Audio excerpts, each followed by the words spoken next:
my YouTube channel. Dang, was that good? Yeah, we already know the vibes. Don't forget to like, comment, subscribe. Let's get right into the video. So I posted something on my Instagram saying if you guys have any business advice, if you guys need any business advice, or just anything related to business that you would want me to answer, because y'all know I have a business. If you don't know, then what are you doing? But make sure you check Onye, ONYE.be on Instagram. But yeah, if there's any questions, I ask my audience, like, if there's any questions, just go ahead and DM it to me, or just, you know, respond. And yeah, so my sister is in the background. She's gonna be reading all the questions, and we're just gonna answer it live on camera. Hey y'all, I'm in the background, so I'm just gonna go ahead and read this questions. Goodness, how did you plan your rebranding? I prayed, y'all. And I'm not even trying to make this a churchy type of video, but really, I asked God, I prayed, and I was like, God, I really don't know where to go, what direction to take. Like, I can't use my old name anymore. I got to use my new name. I need a name. I don't know what name. So I prayed, took some time to myself with God, and just kept asking God, what is my name? What's my name? Before God downloaded that to me. And then I asked God, I was like, but how am I going to let everyone know this is my new name? Because I've had this name for so long.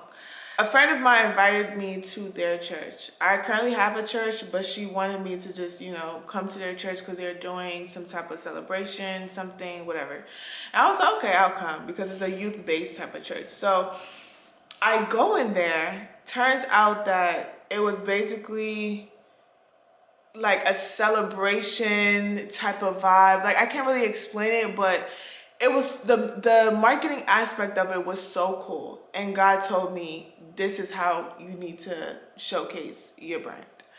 I was like sitting at church, and I was like, wait, what? Because the way the church talked about that important thing, it was so cool. And that's how I got inspired. I got inspired of dropping the brand name by doing it like an interview style, or just like, yeah, if you follow me, you know. But that's basically how I did my rebrand. It was praying to God, God giving me the name, and really asking God, like, hey, how should I bring this name out? And as I went to church, it was just, here you go. This is what you need to do, but do it this way, a little different, not the same thing. You know, it was just ideas flowing while I was in church. So yeah. Okay, that's awesome. Next question. Someone else asked, hey, I need help finding my target audience. How do I go about doing that? Finding your target audience. The first thing first, I say go to Google, really search how to find your target audience. Google will have some interpersonal questions as a business owner for you to like start wiring your mind into those things. And it'll make it a lot more easier. That's what I did. I literally went to Google. I searched it up. All the questions that Google was asking me, I was writing it down. I was really asking myself, like, what type of age range do I personally like? And, you know, things like that. And I will have my own target audience, and I would experiment that. Because I feel like it's hard to find your target audience off the bat. I will write my own target audience on the side, and then experiment that and see if that's really my target audience. And then, you know, if you're using Instagram or using TikTok to funnel your things, then I will also go on these social media apps and look at the data analytics, and just kind of see what is Instagram saying that my target audience is, and kind of compare the two and just try and error. That's probably the best advice I would give. Thank you for that answer. Another question. How do you make money? How do I make money? I make money in my sleep, baby. How do I make money? Through fashion, through clothes, just being myself. Like, you know what I mean? I don't know what type of question that was, but hey, I make money in my sleep. And that's just that. God gives me money. I don't chase money, money chase me. Okay. I love that. So another question. This person says, I've been making money from my hair business, but now I want to change. How do I change business? So I'm guessing the person's already making money doing their hair, right? Yeah, but then why would they want to change? I'm understanding that they're probably tired of. If you're watching this, hopefully we're not messing up your question, but I think what you're trying to ask is you're tired of the hair business and you want to tap into another business. How can you do that? Because you're already making money from being a hairstylist or into the hair industry. The best advice I would give is don't stop doing hair just yet, because if that's where you're getting all your income from, it's not wise to just stop and then just say, hey, I'm just going to try something else, because you don't really know if that's going to work out. And realistically, with starting a business, you don't make, well, I don't want to say you don't make, but most people don't make a lot of money when they start fresh off a business. It's a journey, right? But if you've already made that from your hair business, I say do both. Do your hair business, plan your exit strategy. While you're doing hair business, you could be saving for 6 months to make sure that you're good. So when you're trying the new business for 6 months, you know that you're good financially. And then go with the next thing that you're looking for. Make sure it's something that you're really passionate about, something that you really, really love. And then go from there, and then trust God in the process. But I wouldn't say stop your hair business. If that's where you're making money from for right now, keep it, and also venture out with something else. Just, so you can smoothly just transition. It's not like choppy. Good answer. Good answer. Wait. Okay. Give it to me. What's next? Good answer. Good answer. What made you want to get into the fashion industry? That's a good question. Honestly, I really feel like fashion was in me, and it's so funny saying that out loud. But literally, I've always been into fashion, and maybe at a young age I didn't realize that was a fashion industry, because I genuinely like clothes. I genuinely like looking good and just expressing myself through clothes. And that's the thing with fashion. Fashion is really how do a person express themselves through clothes. And when I was younger, I always just, even with uniform, I just always sketched out my uniform before I left the house and made sure that no one about to catch me wearing the same top twice in a row, So that's kind of how I got into it. I always enjoyed fashion when I was younger. And now I didn't know that you can actually make money from it, which is why I'm like, I might as well just do that full time, How do you determine your cost in your business? How do I determine my cost in my business? Well, I guess I could just advise someone how they can determine their costs on their business. I would say the basics is writing down all your expenses, right? And how long does it take for you to even make it, design it, whatever, and how much would you charge yourself? Start off with that. Start off with, I already talked about expenses, and anything that is you have to struggle to do in the back end. And then once you have that set price, then now you just add what you're worth. Like really truly what you're worth. All the time, all that struggles and trial and error, all of that. Add what you're worth. Like people will pay that. So that's the best way I can advise someone if you're trying to determine your cost for your business. Don't try to, and that's another thing too, like don't try to look to see what your neighbor is charging, because their expenses may have been low, and that's what they wanted for their business. Whereas your expenses were probably high and you can't charge the same thing. So that's why I always advise people that you just charge what you're worth. Don't care about what anyone has to say. Charge what you're worth, because at the end of the day, you know where it hurts. At the end of the day, people are going to support you. The true people are going to support you, and they're going to buy your stuff. So don't worry about that. Another question. Oh, I'm really loving these questions. I'm loving these questions. Now it's getting heated. Do you think a person should have a name and promote it, or get their LLC before telling people about it? Ooh, I would say get your LLC first before letting everybody know about it. I think one of the biggest problems is that when we want to start a business, we're just so hyped. We're like, I want to start a business. This is my name, and da da da da. This is what I want. Like, you're literally telling everybody your blueprint. Does Kylie Jenner tell you guys the name before she actually writes it down legally? No. You know the Kardashians, they're gonna make sure they're legally checked, correct, all of that before everyone gets. That's how you should move when it comes to your business.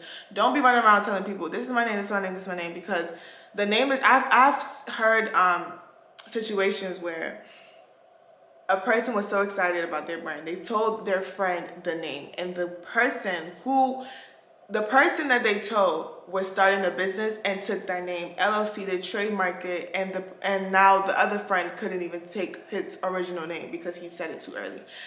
That's the thing. You don't tell people your name. Like, you don't tell people your name. Even friends, like, only tell the people that you trust for your names, but don't go around promoting this brand, all this stuff, because if someone takes that name, then it's like all bets are off. You have to go and find your own name. So I would say make sure everything's LLC. All those documents are done before you now go start promoting. Amen. I like that. Next question. Oh, I have a business partner and we are clashing a lot. Any advice on having a business partner? That's okay. Let's just get right into it. Right. Yeah. Give it to them raw. Goodness. Raw. Any advice? Make a contract. Yes, if you didn't have a contract starting with your business partner, go and make it's okay to make a contract in the middle of business. I think that's still fine. But make a contract. Make sure it's clear as day. Make sure it's clear as day. Even though that's your friend and you think she has common sense or he has common sense, make that contract as if that person that you are dealing with doesn't have common sense, so you can write everything down and go into prayer. It's a spiritual thing, in my opinion. If you're having a problem with your business partner, go into prayer, talk to God, ask God to help out with what's going on. You know, sometimes it's just something that could just be dealt in prayer. And talk to your business partner. Ask them, what's up? What's going on? Like, why isn't this working, right? That. And also, I would say maybe you and your business partner need to go to a business therapist so that they can dissect what's going on, the problem, the issue. And you have to now ask yourself, is this the business partner you want to keep having? If not, then y'all have to go your separate ways. Then, involve a lawyer, all that good stuff, so you guys can equally go your separate ways. Okay. Another question says, what's one tool you would recommend to scale a business? Marketing. Anything marketing, advertising. That's what I would say. I mean, ads. If you want to really dissect it, I'd say ads. Invest in ads, you would scale with ads. But not the least. I think it's the last, but. Okay, this person says, I'm starting my business and I feel like I'm spending so much of my own money without getting a return. Should I continue or should I call it quits? Call it quits, like nah. Don't call it quits. That's a good question. First you have to ask yourself, why are you even getting into business? Are you getting into business because of the money? Because if that's the real reason, then you might as well call it quits. There's no point in doing a business that you're not truly passionate about, because the money is going to come, and when the money comes, you still need passion to fuel the drive to keep going. Don't create a prison cell for yourself, all because of the sake of money. Another thing is, if you're passionate about your business truly and you really want to see your business grow and, trust in God in the process, I honestly just say, thug it out. If you're using your money for the beginning, it's okay. It's going to come back. just stuck it out. Like, I had to start with my money, starting off with my business until I got my customers. And now the business has its own money that can maneuver around. But if you don't have a good clientele or you don't have customers just yet and you're just trying to get the word out, keep going. Stay motivated, stay prayed up. You will find that one customer that's just gonna book you for the rest of the year and that's it. You know what I'm saying? Or just like sell out of all your items. Like just wait on that one customer to change your life, a couple customers to change your life. So don't be discouraged. Keep using your money. Eventually you won't use your money anymore and you get to start, you know, really living off of it. So have that in mind and you're gonna be good. Don't worry about it. I love it. And I think this one is not here, but I'm gonna ask. You got your own question? Yeah, I have my own last question. Okay. I don't know if you've answered this, but as an entrepreneur, what motivates you? What motivates me as an entrepreneur? What motivates me? My family. My family motivate me. My own personal goals. Like the video I showed you guys, I talked about last time, and your goals. Writing down my goals, looking at those goals just help me keep going.